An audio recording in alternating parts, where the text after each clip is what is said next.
computer. So hello, everyone. This is Lisa Nichols, transformation coach. Oh, I can't. Okay. And thank goodness, unlike last month when I had all this last minute technology issues, there's none this time. Yay. Got to acknowledge that, right? Okay. So today in my Become Unstoppable in Your Business webinar series, December's topic is overcoming overwhelm. It's a perfect topic, of course, for December. And so this is for anyone who does too much or who has too much to do. One and the same sometimes. So if you go out and you search on the internet, like, what should I do so I'm not overwhelmed kind of thing, you're going to get things like learn to delegate, map out your day and your projects, know your productivity peak. Like if you're a morning person, work in the mornings, give yourself breaks, write things down, have checklists. Well, if you look at all of those things, those are all tactics. Those are all time management practices. Those are not things that help you get to the bottom and the underlying reason for you being overwhelmed. And they're not really, they don't help you deal with the feelings of overwhelm, which you need to deal with to be able to not be overwhelmed. So the truth is, we take on overwhelm. And it may seem like it comes from the outside. It may seem like it's because there's all these things coming our way that are all hitting us. But the truth is, we do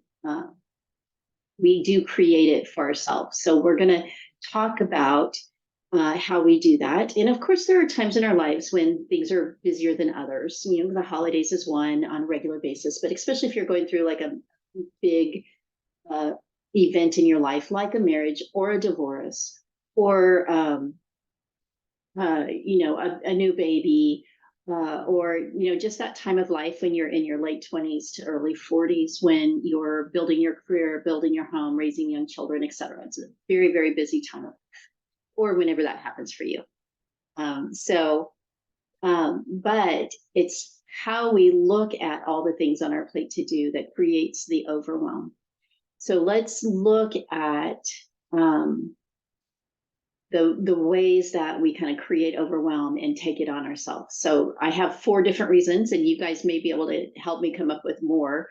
But the first one I have is, first of all, we add too many appointments, too many projects on our calendars. We don't say no, and basically we're trying to be everything to everyone. And in my understanding of doing this, what we're trying to do is prove our value. We're trying to prove our worth over and over again. And we're also, well, what came to my mind was, we're trying to prove our value to others, but we're also trying to prove our value to ourselves. That when we are unsure of ourselves, we question ourselves, we load ourselves up with things that we can do excellently so that we can feel good about ourselves. So, and sometimes we want to do things because we're good at them. It gives us that sense of satisfaction. It would be fun. You don't want to miss out on anything. But then we take on the feeling of overwhelm. So, it's a little bit of the FOMO, but then we load ourselves up, and then we're feeling overwhelmed, and we forget that we can back out. We're in that sense of overwhelm, and we forget that we can take a step back, look at all the things on our plate, and make different decisions. So yes, it'd be better if we didn't overcommit in the first place, because when we do back out, it can let some people down. I know 2 people in particular who committed to some pretty major things and then pretty regularly would back out of them. And they're people I admire, and yet it also leaves me with a little bit of a sense of distrust or questioning their integrity, just a little. when they have backed out enough. So I'm not saying not to back out of things, but rather to be judicious in what you commit yourself to, especially like a high level thing like being part of a board of trustees or something like that, like board of the PTA or whatever it is. Be very judicious so that you truly believe that you can meet that commitment for the time period that you're committed to.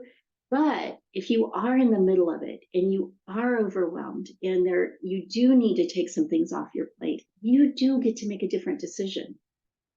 And you forget, we can, it's so easy to forget that people don't always expect us to say yes, that people are way more understanding about us needing to take care of ourselves and do what we need to do for our lives and our families and our health and everything else.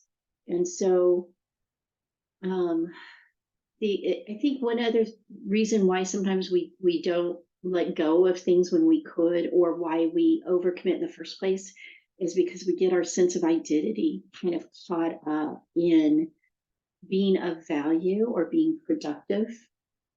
If we, and this actually leads to, I'll go ahead and talk about the second reason why I think um, we end up taking on the sense of overwhelm ourselves, why we create it for ourselves. And that is because we can use it to hide other things that we need to do from ourselves. So if we're busy and we're feeling productive and we're feeling satisfaction and we're getting kudos, but what about the difficulties in our relationships that we're not addressing?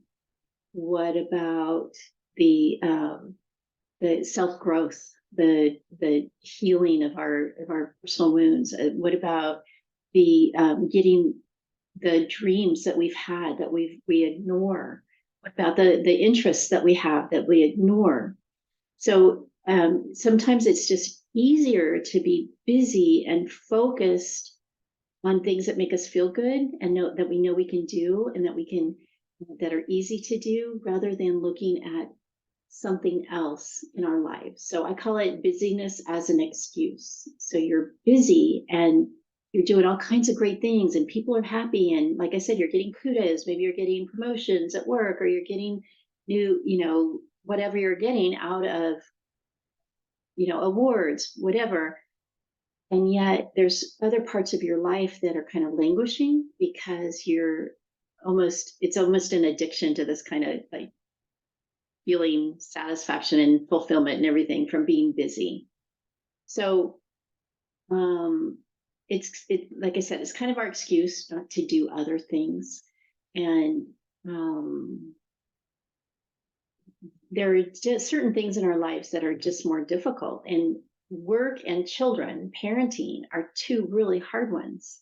And so I know, as when my kids were growing up, it was way easier just to work and feel confident and feel like I knew what I was doing than to try to parent. Because parenting is hard, and I didn't feel confident in my parenting, and I didn't feel like I knew how to connect with my children or anything like that. So it was very easy to, be on my computer and say, my kids, what are you doing? No, I've got a deadline. I've got, I'm busy. I got things to do. And then sort of almost letting them, in a way, raise themselves, because I was busy being the star corporate employee. And I've actually worked with clients like this. And I've literally, like one client I had said, her son would come in her office and do his homework laying on the floor just so he could be near her, just to have some time with her, even though she was working and he was doing homework. And it was very obvious, like she was so caught up in this need to feel productive and valued at work that she didn't spend a lot of time with her child. So when we take on that level of commitment to something like work, we create overwhelm for ourselves. Okay, so another way that we create overwhelms for ourselves is we take on roles and we take on how we think they need to be done without thinking them through. And parenting is another great example. When I was a parent coach for 2 years, what I saw from parents all the time was parents felt like they always had to parent 100% all the time. They always had to give advice. They always had to give direction. They always had to be on as a parent, when really it's not needed and it's not necessarily good for the kid. What's really needed is keeping them safe, hiding them, and helping them figure out basically their emotions and how they feel about themselves in the world. And I did this. Oh my gosh, did I do this? And I've seen so many parents do it where the immediate knee-jerk reaction is to give a solution or or common sense or something like that to any time a child comes up with a question or or a problem. Well, so you got in trouble at school today? Well, what did you do? Well, did you try that? Well, did you apologize? Did you, it's always this, did you? And when really it could, you could step back and be like, well, what happened? How did that make you feel? What would you do differently next time? And you can see there's a big difference. Like you're taking on the responsibility over here in the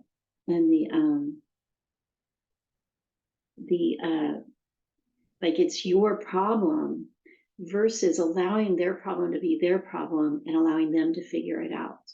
So that's, and then in work, we can also take on roles without even realizing that we just take them on because we think it's our role and we don't even question it. And a lot of times it does kind of fade over. I can't think of the right word. Spillover from home. So if we're the one at home who is the cleaner and the organizer and the this and the that, we'll get it to work and we'll just keep doing them. We'll overload ourselves like, oh, we need to have a Christmas party. Yep, it needs to be done. So you just take it on. Or, the shelves in the break room are messy. And so you go in and it's bugging you. So you just take it on. Or whatever roles, even work. A lot of times, and I know I'm talking about like a corporate job or a business job, but even as business owners, we think that we have to take these things on because other people tell us we should, or because that's just how we think business is. And we don't truly think it through in terms of, is this really my best use of time? My role? Should I be the one doing this? Do I want or need or have the skill set to do this? Or really should I find someone to help me through this? I found this out very recently with social media. For a year and a half, I've been sitting on social media for my coaching business. And I don't know why I thought I could do it on my own. It's not my expertise. It makes me nervous. And I hired somebody recently, and just having this much support in that area where they write the posts, they create the graphics, and they post it 12 times a month. Just that level of support has changed everything for me. All of a sudden, I can do things that I didn't think I could ever do because I feel like I have somebody has my back, because I know I have someone to ask a question of, because, like I've done my first reels. I would never have done that before, even though any day of the week I could have gotten my phone out and recorded something and stuck it up on Instagram. I just never did it. So, okay, so roles. And especially with business owners, oh my gosh, there's so much out there. People saying, do it this way, do this, do that. Here's how you do a $7 million, a 7-figure business, blah, blah, blah. And there's just so much hitting at us. This is how I feel, that I should be doing all these things. And it's so easy not to question that and to just pare down and be, focus only on the things that resonate with you, that are in line with your business, in your strategy, and your clients, and how you want your business and your life to be. So this leads directly into the fourth reason how and why we take on overwhelm. And that is because when we are feeling overwhelmed, we don't often do anything about it. We just feel overwhelmed by it. We think the answer is just to work harder and get more done so that then our list is shorter, so that things are off our list, so then we won't feel so overwhelmed. So we don't reevaluate, like I was talking about before, making different decisions. We don't look at the feeling of overwhelm to see if it's true. Is there really too much to do?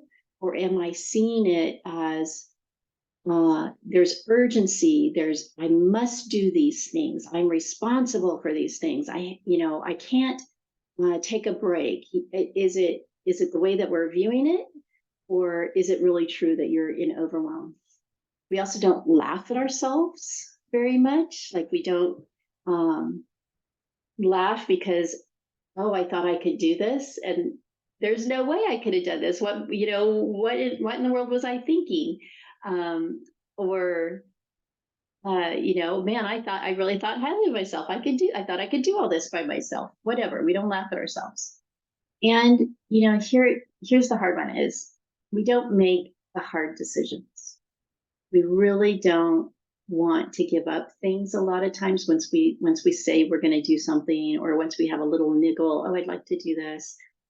We don't make the hard decisions. So we make it harder on ourselves because we don't want to have to choose. And so, for example, maybe you have something on your plate, on your to-do list for the last 3 weeks, and you really would like to do it. Let's say what's something that we could put on here. Like update the graphics on you're like, oh, I really need to update the graphics on my program, or whatever it is. And it's been on there on your list, on your list, on your list. And so, and it's making you feel overwhelmed, and it's making you feel unproductive, and it's making you feel like a failure. So when you look at it, so what hard decision should you make here? A, this is bugging me, so I either need to farm it out, get it done. I'm going to schedule time right now to do it. Or, it's just not important right now. I'm going to scratch it off my list. And if it comes back up again later, I'll do it. So, it may be sitting on your list because you're feeling anxious about it, or nervous about it, or just not inspired by it, or something like that, but you feel like you should do it. So you keep it on your list. But really, again, it's like really looking at it and making the hard decisions. Or, if someone, you signed up for a coaching program, and then it's really not right for you, but you don't want to give it up. You've paid the money for it, and you think that you should be, doing whatever. Well, you could make, you've got a hard decision to make. You either let it go and just see if you can get a refund. If not, let the money go, or find a way to make it work for you, or just to again, it's sort of like commit 100%. So it's really like making, a lot of times we just let things sit out there, and that contributes to our overwhelm.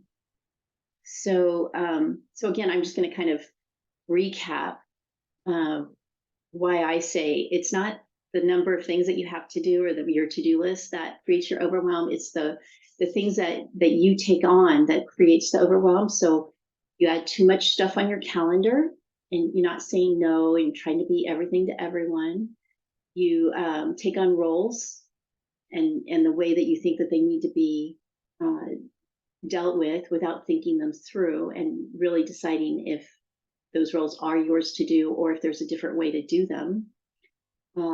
We don't do anything about it when the feeling of overwhelm comes up. So we don't make those hard decisions.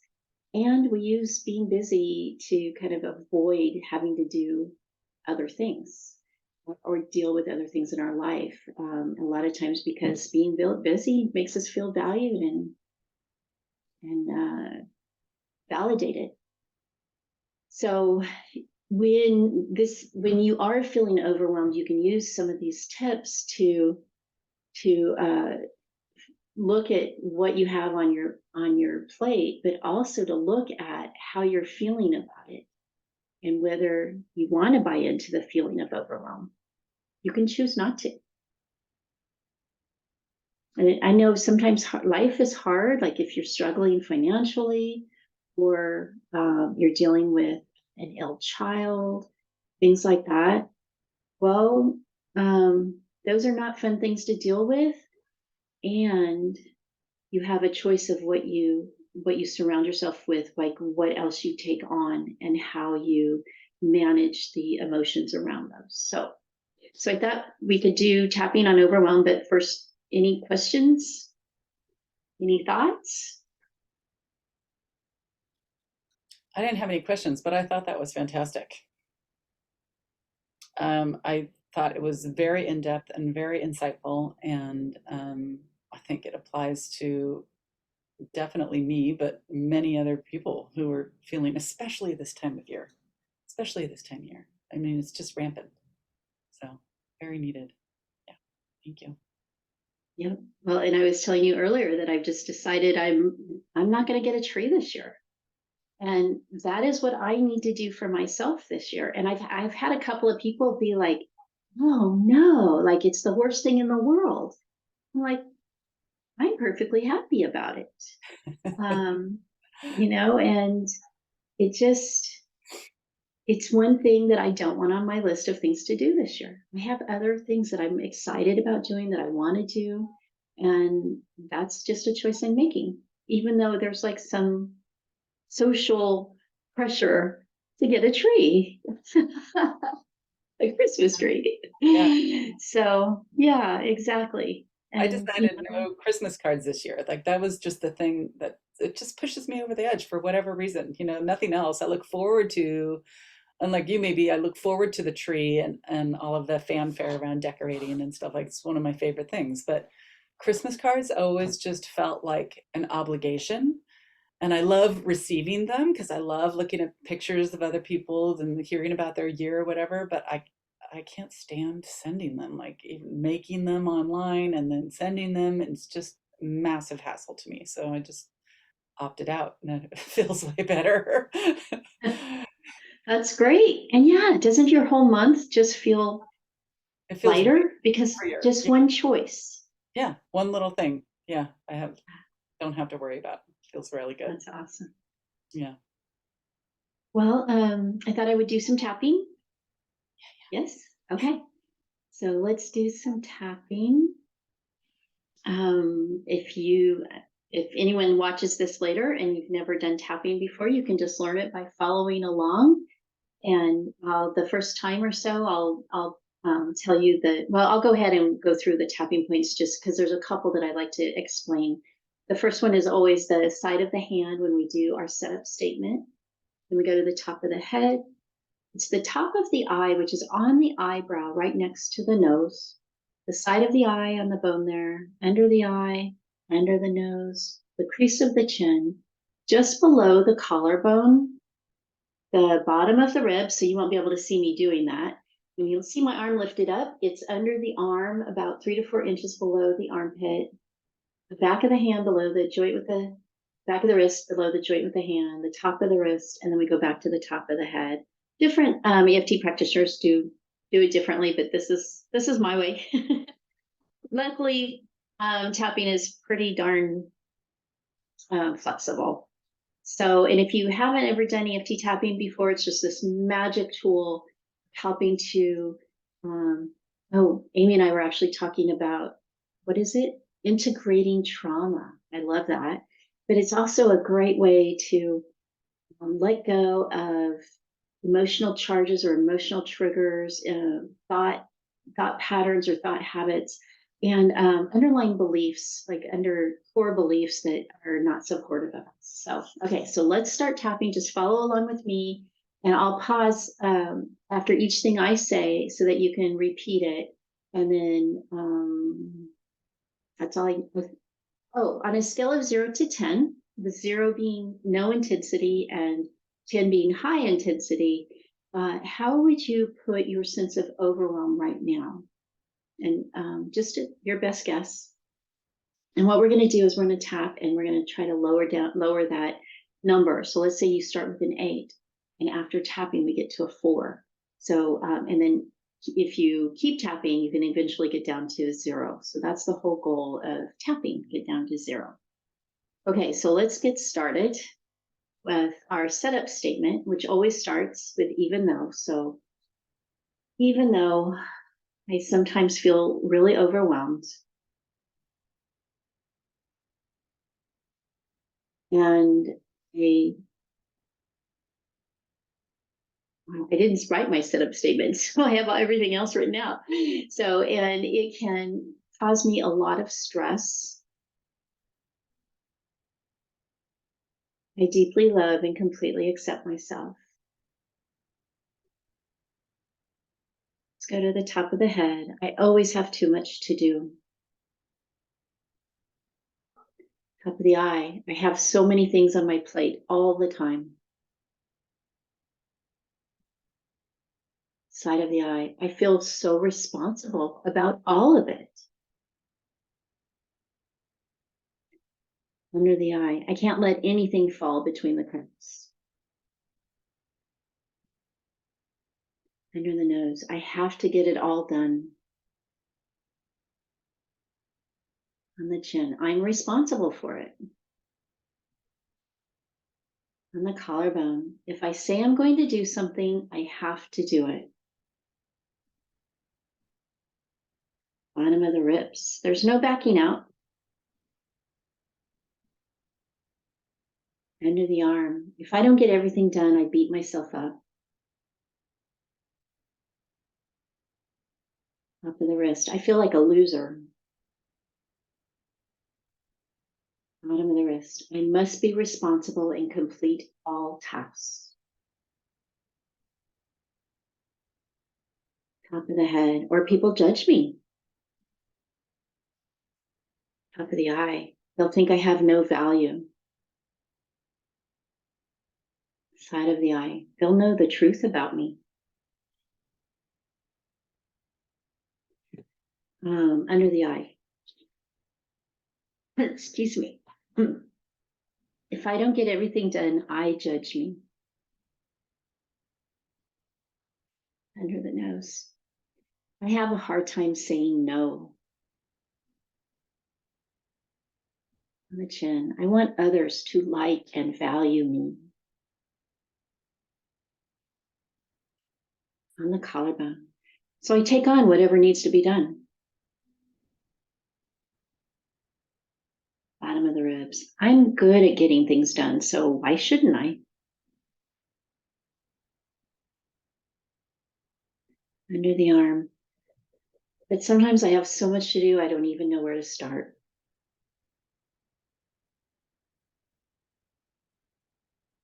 To the wrist. I end up getting nothing done. Bottom of the wrist, and feeling even more behind.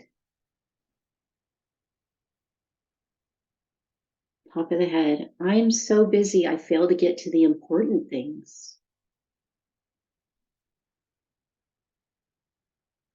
Top of the eye. I put just as much urgency around the small tasks as I do the big ones.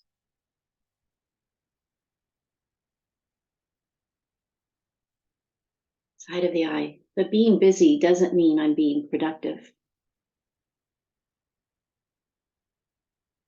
Under the eye.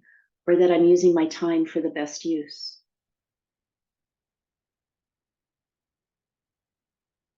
Under the nose. I don't need to be busy to be productive. On the chin. There are some things that may not need to be done at all. On the collarbone. I do have a hard time letting tasks go. Under the arm. But I'm not liking feeling overwhelmed.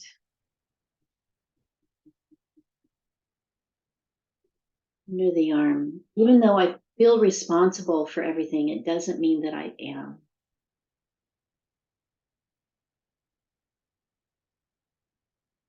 Top of the wrist. I want to let go of these feelings of responsibility.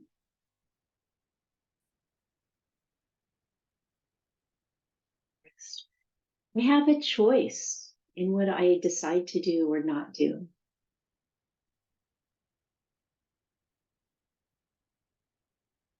As I had, I can choose to pack my schedule or not. Top of the eye. I have more choice than I think I do. Side of the eye. I do not need to agree to everything.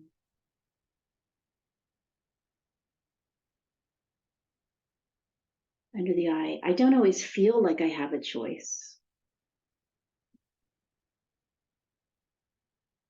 Under the nose. If something needs to get done, it needs to get done. On the chin. And I end up taking it on as if I'm solely responsible.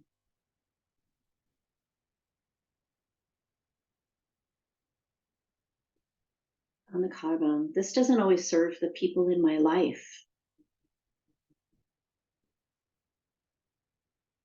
Bottom of the ribs. It gives them an out of developing their own capabilities.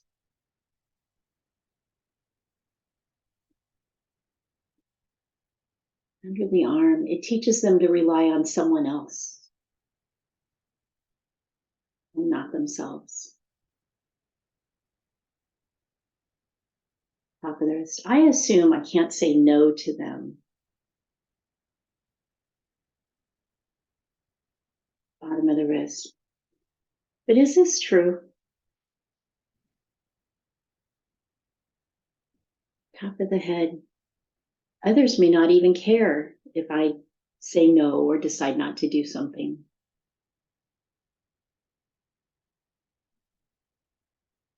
The eye, they could easily do it themselves.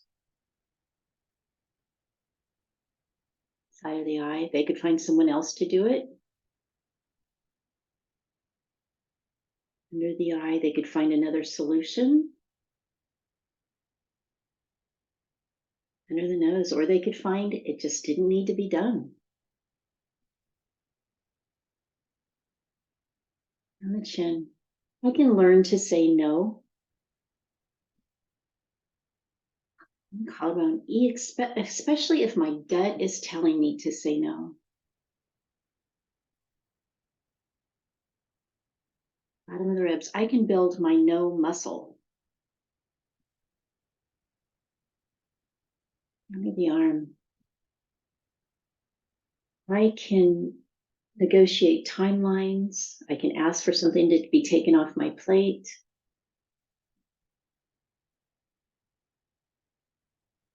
Here's a big one. I can even say no to myself.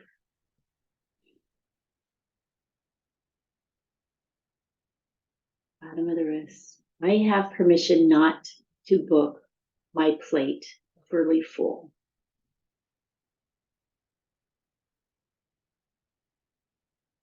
The head. I have permission to say no.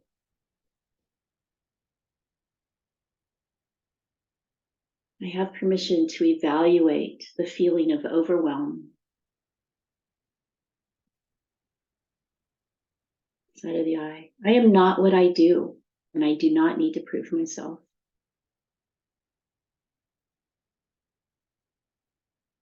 I'm just going to have tap under the eye and just what would bring closure to you right now? What would you say to yourself?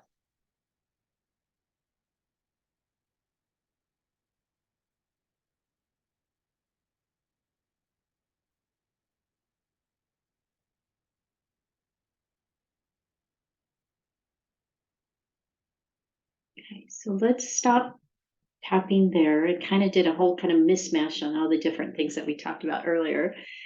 So, where would did your number go down, Amy? Yeah, let's see. I started at a 4, and I think let me think about this. I think I'm probably at a 2 right now, so it definitely went down. Yeah. I think just tapping on some of those points, I feel them a little more embedded, a little more Like that makes way more sense to me, just having tapped on some of those statements out loud. Hmm. Yeah. Was there anything missing that you would have included?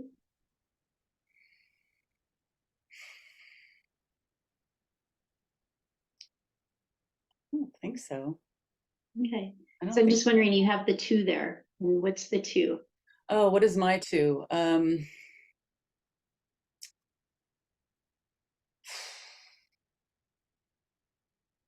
Just all the responsibility of the app. Yeah. It's still weighing on your shoulders. Yeah, yeah. Yeah. You know, I just still have a lot to do in order for it to get done. yeah, So, but yeah. it's just a deadline that I have in my head. Not necessarily. Nobody's going to perish if I don't make the deadline. So I have to keep that in mind. Yes, and I think in this case, it's a good thing um, because sometimes we do give ourselves set deadlines to keep ourselves accountable. Because it's sometimes, if you don't have a deadline, it's so easy just to let things slide and not work on things. Hmm. And so, in this case, overwhelm or that sense of overly responsible, feeling really responsible for something, we do it. You could choose to decide not to feel that responsibility. You could Hmm. choose to, but because this is your goal, this is your dream, this is what you're working towards. It's like a good thing. It's a way to use it in for good. And the other thing that I would also say is sometimes we get into the habit of feeling overwhelmed, and um, we don't quite know what to do with ourselves when we no longer feel overwhelmed, or when we no longer feel like we have so much to do that we're busy. Oh, I got to get this done. Oh, I got to get that done.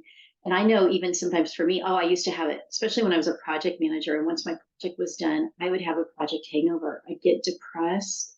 I'd feel, um, I'd feel of no value. I mean, here I would have just done this amazing project, and then because I didn't have my time booked 12 hours a day for a week, I would go into a slump. I would go into, it was like a mini depression. And so Yeah. sometimes I think we maintain this habit of feeling overwhelmed, or, oh, I got so much to do, just to, so that we know what to do with ourselves.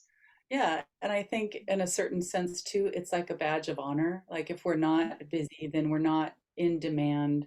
We're not, valuable to somebody else.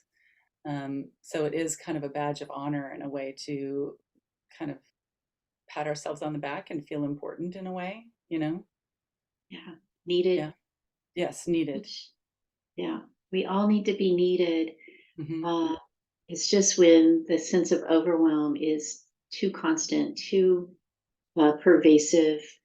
Yeah. And when, like I said, we can use overwhelm for good, but we can also use it in a way to avoid other things in our lives that we should be addressing, like, oh, I'm too busy to eat a real lunch. I'll just grab this fast food. Or, oh, I'm too busy to exercise. Or I'm too busy to, oh yeah, I've had a pain in, right here for a month, and I'm too busy to go to the doctor. Right. That's when overwhelm is, when you're using overwhelm in a way that is not supportive and in your best interest. Yeah. Yeah. Yeah. Totally. So, yeah. Yes. Well, that's what I've got for today. Anything else? That was awesome. I did have a thought just now, and now it's kind of I think that it's really important that people consider the fact that they've become conditioned to feeling stressed and overwhelmed, and it's become normalized so much that it doesn't even it's not looked at as a problem. Mhm. But being in that constant state of stress and overwhelm is really hard on our bodies and just our emotions over time. And so it's important to pay attention to. So, I agree. And I think even with the fun things that we take on in our lives, we have to look at those and um, how if they add to our overwhelm. yeah. Just being in constant motion, constant socializing, constant. I mean, different people have different levels of energy and different amounts of things that they can maintain in their lives. But if there's a lot of stress going on, one of the ways is to release some of those social engagements, the social commitments, Mhm. and just have some time to be at home. And it's, they, a lot of it, people think, oh, introverts, that's what they do. They just, they get in their jammies and they sit on the couch and they read their book. But I think it's good for everyone to not overbook your life. And because that's, like you said, that's how you get that conditioned, like, oh, I should be going all the time, and just have no time for reflection and to see what's really going on in your life. Mhm. Sometimes, I mean, if you're so busy, you don't notice things that you should be taking care of. Yeah. Yeah, I agree with you that it's a conditioning, and uh, and it's not always good. It's not always good for us. Yeah. I agree. Yeah, thank you so much for coming today. It's That's really so super, awesome. super appreciate it. Yeah, I love it. Yeah. I love it. Thank Great you. excuse to see you and to tap during the day and learn something new. Great. Well, I'll send out a replay, and I'm also creating the what's it called? Like, just I'm putting it on my YouTube channel. So I'm creating like a subset for all of the monthly webinars in my YouTube channel. So I'll be sending out that link as well. Oh, So good. thank you, Amy. Yeah, Appreciate yeah. it. Love All it. right. Thank you. Talk Okay. soon. Bye.